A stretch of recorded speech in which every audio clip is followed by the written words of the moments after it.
75 वर्ष की उम्र में सुलोचना देवी की याददाश्त काफी कमजोर होती जा रही थी।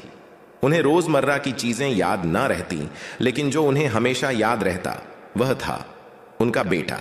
दिन हो या रात, एक पल भी ऐसा ना होता जब उन्हें अपने बेटे की याद ना आती। दूसरी तरफ बेटा था जो साल भर में एक आध बार अपने मां को फोन कर लिया करता और 1-2 मिनट से ज्यादा बातें भी ना किया करता।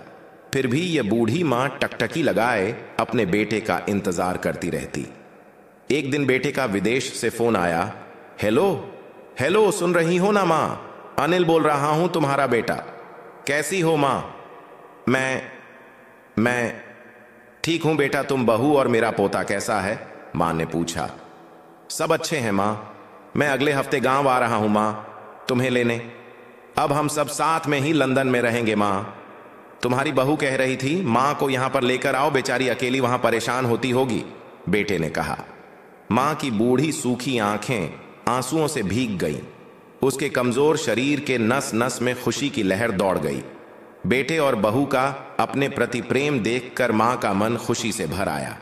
बेटे ने आगे कहा, मां तैयार रहना मां, मुझे ज्यादा दिन छुट्टियां नहीं हैं। जिस से जितने पैसे लेने हैं लेकर रखना, तब तक मैं प्रॉपर्टी डीलर से बात कर लेता हूं। घर के लिए? घर के लिए? मां ने पूछा। हां मां, गांव का घर हमें बेच देना पड़ेगा। अब हम साथ में ही रहने वाले हैं, तो वहां पर घर रखने का कोई मतलब नहीं है मां, बेटे ने कहा। बुढ़ापे की वजह से ठीक से चलने में असक्षम मां ने पूरे मोहल्ले में घूम घूम कर अपनी इस खुशखबरी को सबको सुनाया। सभी को खुशी हुई। सबको लगा मां जी के आखिरी दिन अपने परिवार के साथ खुशी से बीत जाएंगे। घर वापस आकर मां ने अपने घर के कोने कोने को ऐसे देखा जैसे वह अपने दूसरे बेटे को देख रही हो।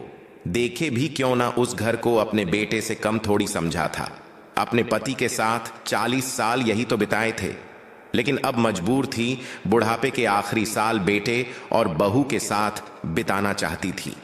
दिल पर पत्थर रखकर घर बेचने के लिए मां तैयार हो गई। आनन फानन में बेटे ने घर को आधे दामों पर बेच दिया।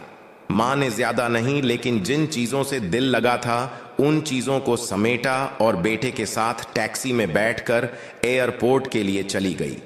एयरपोर्ट पर आकर बेटे ने मां से कहा, मां तुम यहां बेंच पर बैठो, मैं सामान और बोर्डिंग पास की जांच करा कर आता हूं।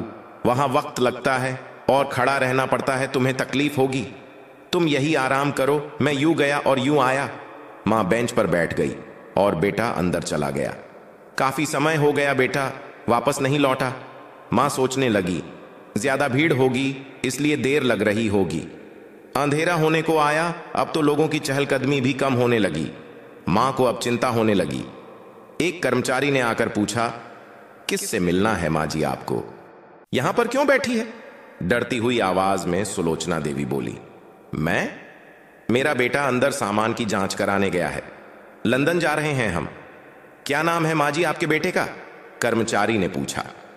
अनिल नाम है मेरे बेटे का, सुलोचना देवी ने बताया। कर्मचारी अंदर गया और थोड़ी देर बाद बाहर लौटा। उसने सुलोचना देवी से कहा, मां जी लंदन जाने वाली फ्लाइट तो दोपहर में ही जा चुकी है और आपका बेटा भी उस फ्लाइट में बैठकर लंदन जा चुका है। अब आपके यहां बैठने का कोई मतलब नहीं है, आप भी अपने घर चली जाइए। क्या जा चुका है और मैं घर जाऊं? घर? मां की आंखों से आंसुओं के सैलाब उठने लगे। जैसे तैसे मां घर पहुंची, जो अब उसका था ही नहीं, बिक चुका था। वो वहीं बरामदे में तुलसी के पास सो गई। घर के नए मालिक को उस पर दया आई तो एक कमरा किराए से उसको दे दिया। पेंशन के पैसों से खाना और किराए का बंदोबस्त हो जाता था। दिन बीतने लगे। कुछ दिनों बाद घर के नए मालिक ने सुलोचना देवी से कहा, मां जी आप अपने रिश्तेदारों के यहां पर जाकर क्यों नहीं रहती है? इस उम्र में आपके लिए वही अच्छा होगा।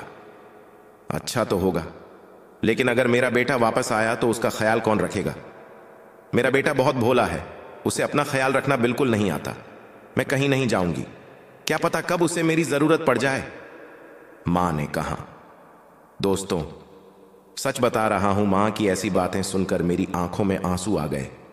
किसी ने सच ही कहा है, पूत कपूत हो सकता है लेकिन माता कभी कुमाता नहीं होती। दोस्तों आप सभी से हाथ जोड़कर विनती करता हूं, अपने माता पिता की जितनी हो सके सेवा करना, उनके साथ कभी बुरा बर्ताव मत करना।